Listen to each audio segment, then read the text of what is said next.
অনেক বছর প্রেম করেছি অন্য একজনের সাথে। তারপরে সে আমাকে বলেছিল যে তোর যদি বিয়ে হয়ে যায় তাহলে আমি বিয়ে করব, আদারওয়াইজ আমি কখনো বিয়ে করব না। আর এটা আসলে খুবই একটা মানে ফিল্মি ঘটনা আসলে। না না, সেইটা তো প্রাক্তন, আসলে জীবনের প্রত্যেকটা মুহূর্তেই কিন্তু আপনি প্রেমে পড়বেন। সো প্রাক্তন বলে কোনো কথা নেই, প্রতিটা মুহূর্তই আসলে আপনাকে আন্দোলিত করবে, প্রতিটা মুহূর্তই আপনাকে শেখাবে, প্রতিটা মুহূর্তই আপনাকে কোনো না কোনো কিছু প্লাস করবে লাইফে। অভিনেত্রী থেকে নেত্রী হতে চাই। আমার মা যেহেতু ডায়ালাইসিসে মারা গেছে, আমি রিসেন্টলি 10 জন যারা ডায়ালাইসিসের রুগী আছেন তাদেরকে আমি সহযোগিতা করার চেষ্টা করছি এবং 50 জন ছেলে মেয়েকে আমি লেখাপড়া করাচ্ছি। আর প্রতি বছর আমি আসলে ঈদে এই পর্যন্ত আমরা 10 লাখ মানুষকে সহযোগিতা করার চেষ্টা করেছি। একমাত্র ওয়ালটন এসি দিচ্ছে 1 বছরের রিপ্লেসমেন্ট গ্যারান্টি এবং কম্প্রেসরের 10 বছরের গ্যারান্টি। আসসালামু আলাইকুম, এনটিভির দর্শকদের স্বাগত জানাচ্ছি আমি স্পেশাল করেসপন্ডেন্ট জাহিদুর রহমান। দর্শক, আজকে আমাদের অতিথি অভিনেত্রী শামীমা তুষ্টি। আমরা কথা বলবো তার সঙ্গে। মিস তুষ্টি, এনটিভির পক্ষ থেকে স্বাগতম। আপনার হাসিতেই তো মুক্ত ঝরছে। থ্যাংক ইউ সো মাচ, এবং আমি খুবই আনন্দিত যে এনটিভির দর্শকদের সাথে এবং আপনার সাথে কথা বলছি। তুষ্টি নামটা এলো থেকে? আমার বাবা রেখেছিলেন, সন্তুষ্টি থেকেই শামীমা মানে তুষ্টি, সন্তুষ্টির তুষ্টি। কারণ আমার বাবা মানে মনে প্রাণে একজন বাঙালি এবং আমার বাবা স্বাধীনতার প্রথম পতাকা বহন করেছেন, বীর মুক্তিযোদ্ধা। এবং আমার বাবা মানে বাংলা এবং বাঙালির যে চেতনা সেটা লালন করেছেন, ধারণ করেছেন। এবং আমার বাবা বাংলাদেশ আওয়ামী লীগের দুঃসময়ের থেকে নিয়ে মানে একদম সুসময় পর্যন্ত উনি মানে সবসময়ই সাথে ছিলেন। এবং মালিবাগের প্রথম সাংগঠনিক সম্পাদক আমার বাবা ছিলেন। এবং 75-এ যখন বঙ্গবন্ধুকে হত্যা করা হয় তখনও কিছু মানুষ যারা রাস্তায় ছিল তার মধ্যে আমার বাবা অন্যতম। মালিবাগে যারা এখনও সরব তারা সবাই আমার বাবাকে চেনেন। সো আমার বাবা আসলে একজন পুরোদস্থর বাঙালি।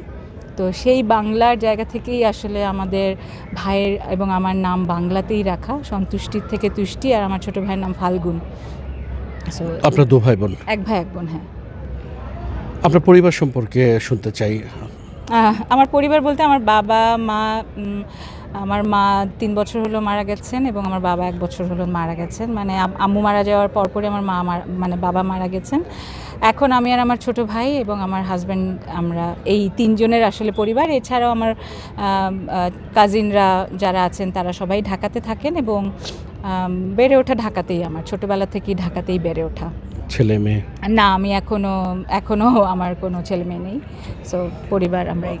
ভাইয়া কি করছেন, কোথায় আছেন? আচ্ছা, আমার হাজব্যান্ড উনি লজিস্টিকের মানে মাস্টার বলবো না, বাট লজিস্টিকে ওনার ক্যারিয়ার। উনি বিক্রয়.com-এর ডিরেক্টর ছিলেন। এখন রিসেন্টলি উনি নিজেই বিজনেস করছেন লজিস্টিকের এবং উনি পুরোদস্থর ব্যবসায়ী একজন মানুষ। এবং আমি তার সহধর্মিণী হয়ে এখন আমি নিজে কিছু ব্যবসা করার চেষ্টা করছি। আমার নিজের এখন 2টা প্রতিষ্ঠান আছে। আর আমি লাস্ট 7 ইয়ার্স ধরে আমরা মানুষ ফাউন্ডেশন বলে একটা ফাউন্ডেশন চালাই, যেটাতে আমি শিশু কিশোর এবং তরুণ এবং নারীদেরকে নিয়ে কাজ করি। আমার মা যেহেতু ডায়ালাইসিসে মারা গেছে, আমি রিসেন্টলি 10 জন যারা ডায়ালাইসিসের রুগী আছেন তাদেরকে আমি সহযোগিতা করার চেষ্টা করছি এবং 50 জন ছেলে মেয়েকে আমি লেখাপড়া করাচ্ছি। আর প্রতি বছর আমি আসলে ঈদে এই পর্যন্ত আমরা 10 লাখ মানুষকে সহযোগিতা করার চেষ্টা করেছি। প্রত্যেক ঈদে, বন্যায়, শীতে সবসময় আমরা এই কাজটা করি। আর রিসেন্টলি আমি একটা প্রোডাকশন হাউস করেছি এবং আলহামদুলিল্লাহ খুবই ভালো রেসপন্স, যে আমাদের একটা অনেক খুবই ভালো একটা ডকু ফিকশন করেছি এবং সামনে আমরা আরেকটা ফিল্ম, অনুদানের ফিল্ম, সেটাও শুটিং শুরু করব এবং আরও একটা কাজ পাইপলাইনে আছে, অনেকগুলো কাজ। আপনার হাজব্যান্ডের কথা বলছিলেন, তো তিনি আপনাকে খুঁজে পেলেন কিভাবে? এটা আসলে খুবই একটা মানে ফিল্মি ঘটনা আসলে। আমার হাজব্যান্ড আমার অনেক ছোটোবেলার বন্ধু। আমরা একসাথে অনেক ছোটোবেলায় রেডিও মেট্রোওয়েভ বলে একটা রেডিও ছিল, সেইখানে একটা শিল্পীদের নিয়ে, ছোট ইয়াংদেরকে নিয়ে একটা কোরিওগ্রাফ হওয়ার কথা। তো সেইখানে আমরা সবাই ছবি জমা দিয়েছিলাম, সেখান থেকে ডাক এসেছিলো। সো আমার হাজব্যান্ড তখন মানে সে তখন ইয়াং ছিল, সেও ছবি জমা দিয়েছিল। তো সেখানে আমাদেরকে ডাকা হয়েছিল। সো ওইখান থেকে আসলে আমাদের পরিচয়। তার লাস্ট 18 ইয়ার্স আমরা বন্ধু।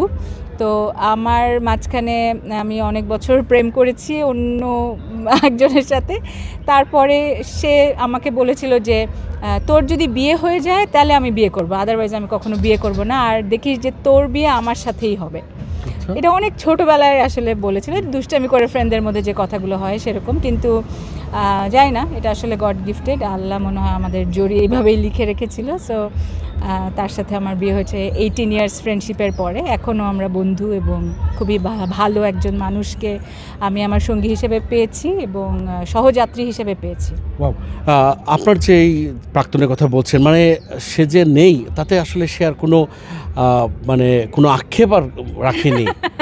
না না, সেইটা তো প্রাক্তন, আসলে জীবনের প্রত্যেকটা মুহূর্তেই কিন্তু আপনি প্রেমে পড়বেন। সো প্রাক্তন বলে কোনো কথা নেই, প্রতিটা মুহূর্তই আসলে আপনাকে আন্দোলিত করবে, প্রতিটা মুহূর্তই আপনাকে শেখাবে, প্রতিটা মুহূর্তই আপনাকে কোনো না কোনো কিছু প্লাস করবে লাইফে। সো প্রতিটা জিনিসকে আমি পজিটিভলি দেখি, আমি নেগেটিভলি কোনো কিছুই দেখি না, কারণ সবার জীবনই আছে আলাদা আলাদা, সবাই সবার জীবনে যাতে সুষ্ঠুভাবে সুন্দরভাবে বেঁচে থাকে, কারণ জীবন একটাই, বেঁচে থাকতে হবে। সো সেই জন্যই বেঁচে থাকাটাই অনেক বেশি জরুরি। আপনার জন্ম বেড়ে ওঠা ঢাকাতে এবং থিয়েটার থেকেই অভিনয় আসা, এই আসার গল্পটা কেমন ছিল? আসার গল্পটা, আমি ছোটোবেলা থেকে, আমার বাবা ছিলেন, নজরুল একাডেমি ছিল সিদ্ধেশ্বরীতে, সেখানে আমার বাবা একজন ওয়ান অফ দ্য মানে মোস্ট ইম্পর্ট্যান্ট একজন পার্সন ছিলেন সেখানে, এবং মালিবাগে আমার বাবা বিভিন্ন সময় বিজয় দিবস থেকে নিয়ে শুরু করে সকল রকম এই সময়গুলোতে বাবা সব সময় কালচারাল অ্যাক্টিভিটিসের মধ্যে থাকতেন, এবং দেখতাম যে এই এরশাদ বিরোধী আন্দোলন, যে কোনো রকম বিরোধী আন্দোলন কিংবা যে কোনো কিছুতে আমার বাবা হারমোনিয়াম, তবলা, আমার বাবা তবলা বাজাতেন খুব ভালো, সো তবলা নিয়ে উনি বের হয়ে যেতেন। আমার ফুল ফ্যামিলি গান গায়, নাটক করে, কেউ নাচ করে। আমার চাচা বাংলাদেশের একজন নামকরা নৃত্যশিল্পী, এবং আমার দাদা প্রথম নাচের স্কুল করেছিলেন নিক্কন, যেটা প্রথম বাংলাদেশে কয়েকজন মিলে যে নৃত্যের যারা আছেন তাদের মধ্যে আমার দাদাও একজন ছিলেন। তো আমার আসলে বেড়ে ওঠাই মানে কালচারাল পরিবারে, এবং আমার মা আমাকে নাচ শেখানোর জন্য শিশু একাডেমিতে দিয়েছিলেন ছোটোবেলায়। তো আমার মায়ের খুব শখ ছিল আমি গান শিখবো, কিন্তু আমি গানটা শেখা হয়নি, আমি নাচ করতে খুব পছন্দ করতাম। তো আমি নাচ ওখানে ভর্তি হচ্ছি, তো সেখানে লিয়াকত আলী লাকি এখন মহাপরিচালক বাংলাদেশ শিল্পকলা একাডেমি, ওনার এখনও একটা দল আছে বিপস লিটল থিয়েটার, সেটা হয়তো সবাই জানেন। সেখানে প্রায় 3,500 সিভি জমা পড়েছিল, আমিও সেখানে যুক্ত হয়েছিলাম, কিন্তু তখন আমি এতই ছোট ছিলাম যে লাকি আঙ্কেল আমাকে নিতে চায়নি। তো আম্মু বলেছিল যে আমিও নবাবগঞ্জের, লাকি ভাই আপনিও নবাবগঞ্জের। সো ব্যাকডোর দিয়ে এক প্রকার আমি মানে পিপলস লিটল থিয়েটারে যুক্ত হয়েছি। সেই যুক্ত হওয়া এখনও লোকনাট্য দলের সাথে কাজ করছি। সেখান থেকেই আসলে চঞ্চল মাহমুদের সাথে আমাদের পরিচয়, বিকজ লাভলি আন্টি তখন আমাদের দলে কাজ করতেন, চঞ্চল ভাই রেগুলার আসতেন, বাংলাদেশের স্বনামধন্য ফটোগ্রাফার, উনি আমার কিছু ছবি তুলে দিয়েছিলেন। তো সেই ছবিগুলো নিয়ে মানে আসলে প্রত্যেকটা জীবনের একটা করে স্টোরি থাকে। অলি ভাই ছিলেন, উনি একজন মডেল ছিলেন, উনি আত্মহত্যা করেছিলেন। সো তিনি আমাকে এজেন্সিগুলো চিনিয়ে দিয়েছিলেন যে এখানে জমা দিতে হবে, ইন্টারস্পিড, এশিয়াটিক, মিডিয়াকম। তো আমি এখানে ছবি জমা দিয়ে প্রথম আমি বিজ্ঞাপন করেছিলাম অমিতাভ রেজার, লাক্সের একটা ছোট্ট প্রমোশনাল বিজ্ঞাপন, সেটা দিয়ে আসলে আমার বিজ্ঞাপনে আসা শুরু। তারপর আমি করেছি ইস্পাহানি, মির্জাপুর চা, ভিম বার, এরকম অনেক অসাধারণ বিজ্ঞাপনে আমি কাজ করার সুযোগ পেয়েছি। এরপরে আমি প্রথম সিনেমায় অভিনয় করেছি লাল সবুজ, শহীদুল ইসলাম খোকনের লাল সবুজ সিনেমায় অভিনয় করার পর আমাকে ওই সিনেমায় আমাদের ভিলেন ছিলেন সালাউদ্দিন লাবলু। লাবলু ভাই আমাকে বলেছিলেন তুই বাংলাদেশের একজন অনেক ভালো একটা শিল্পী হয়ে উঠবি। তো সে তখন আমাকে তার ভবের হাট নাটকে কাস্টিং করেছে।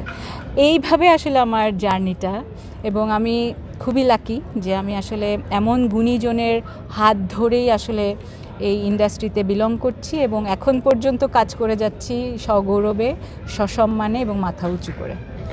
এই 20 বছরে কোনো অপ্রাপ্তি, আক্ষেপ, হতাশা?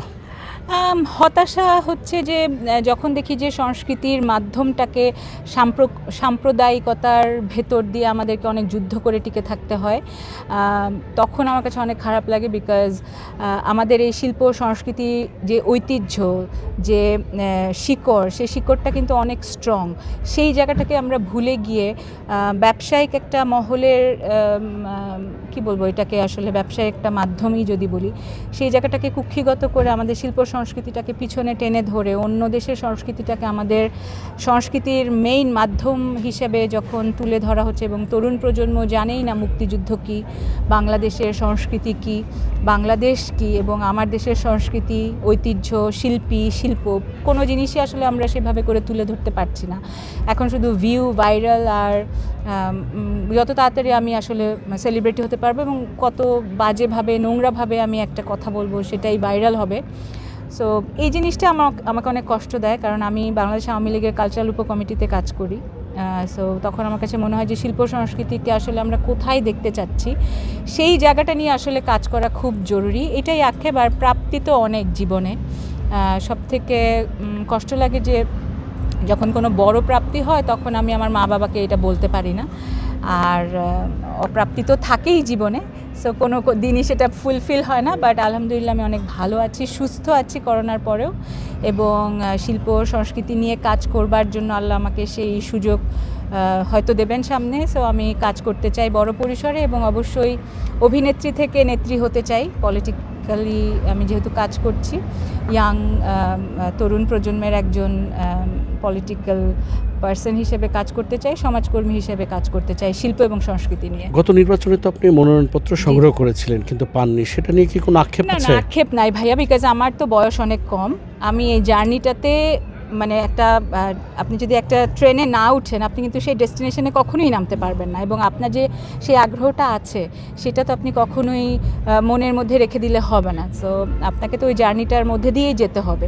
সো আমি যে ফর্মটা ফিল আপ করলাম, কীভাবে ফর্মটা ফিল আপ করতে হয়, সেটাও তো আমার একটা জার্নি, সেটাও আমার একটা শিক্ষা এবং লার্নিং, এবং এতগুলো মানুষের সাথে পরিচয়, এতগুলো মাধ্যমে আমাকে যাওয়া, এবং মানুষের জন্য কাজ করতে পারার যে সুযোগ, সেই সুযোগ তো আল্লাহ সবাইকে দেন না। সো সেই জায়গাতে আসলে এটা আমার অপ্রাপ্তি না, এটা আমার প্রাপ্তি, কারণ আমি এই জার্নিটার মধ্যে নিজেকে সম্পৃক্ত করতে পেরেছি। সো এটা আমার জন্য একটা শিক্ষণীয় একটা মাধ্যম। নিজেকে কোন স্তরে রাখতে চান? কোন দিক থেকে? এই পলিটিক্যাল, অভিনয়?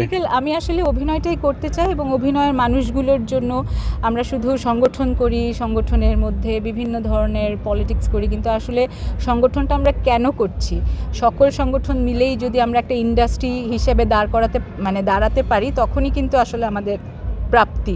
সো সেই জায়গাটাতে কাজ করতে চাই, এবং পলিটিক্যালি যেহেতু আমি কাজ করছি, সো আমি চাই যে অভিনেত্রী থেকে নেত্রী হতে চাই। তো এটা মাননীয় প্রধানমন্ত্রী ডিসাইড করবেন, এবং আমি চাই যে মানুষের জন্য কাজ করছি। নেত্রী হলেই যে আমাকে এমপি মন্ত্রী হতে হবে সেটা না, সেছাড়াও আমি কাজ করছি, কিন্তু আমি একটা বড় পরিসরে কাজ করবার জন্য বড় জায়গায় যেতে হয়। সো আমি সেই জায়গাটাই যেতে চাই। এনটিভির দর্শকদের জন্য কি বলবেন? এনটিভিকে আমি বরাবরই অনেক পছন্দ করি, ভালোবাসি, কারণ তারা বাংলার শিল্প সংস্কৃতি নিয়ে শুদ্ধভাবে কাজ করার চেষ্টা করে, এবং এখন পর্যন্ত সেই যাত্রা অব্যাহত রেখেছে। এবং বাংলার মানুষ বাংলার শিল্প সংস্কৃতিকে এগিয়ে নিয়ে যাওয়ার জন্য এনটিভিকে অনেক অনেক ধন্যবাদ। আর যারা এতক্ষণ আমাদের সাথে ছিলেন তাদের সকলকে অনেক অনেক শ্রদ্ধা এবং ভালোবাসা। দেশ আমার, মাটি আমার, বাংলা আমার। সো দেশকে ভালোবাসুন, পরিবারকে আগলে রাখুন। ধন্যবাদ। দর্শক, এতক্ষণ আমাদের সঙ্গে ছিলেন আপনাদের অনেকের সুপরিচিত এবং আপনাদের কাছের পছন্দের অভিনেত্রী শামীমা তুষ্টি। নিশ্চয়ই আগামীতে নতুন কোনো অতিথি নিয়ে হাজির হব আপনাদের সামনে। ততক্ষণ পর্যন্ত সবাই ভালো থাকবেন, সুস্থ থাকবেন, এনটিভির সঙ্গেই থাকবেন। আল্লাহ হাফেজ।